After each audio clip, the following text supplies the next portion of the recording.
Class 7 থেকে 12 পর্যন্ত ছাত্রছাত্রীদের জন্য এডু ভবন online education app Google play store থেকে ফ্রিতে ডাউনলোড করো, লিংক ডেসক্রিপশনে।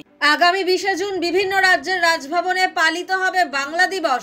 এই মর্মে উত্তরপ্রদেশের রাজভবন থেকেও একটি চিঠি এসেছে পশ্চিমবঙ্গের সংস্কৃতি বিভাগে। বুধবার নবান্নের সাংবাদিক বৈঠক থেকে তা নিয়ে ক্ষোভ উগরে দিলেন মুখ্যমন্ত্রী মমতা বন্দ্যোপাধ্যায়। প্রশ্ন তুললেন, বাংলা দিবস হিসেবে এই দিনটিকে কেন বেছে নেওয়া হলো, কে তা ঠিক করে দিল?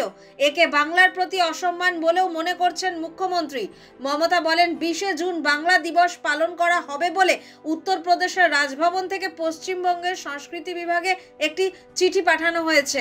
ওই দিন প্রতি রাজ্যেরই রাজভবনেই বাংলা দিবস পালন করা হবে। কিন্তু কে এই তারিখ ঠিক করে দিল?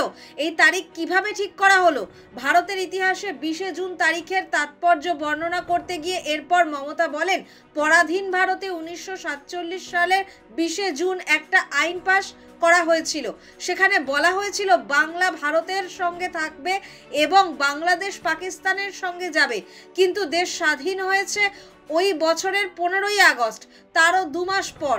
বাংলার প্রতিষ্ঠা দিবস আপনারা কি ঠিক করে দেবেন?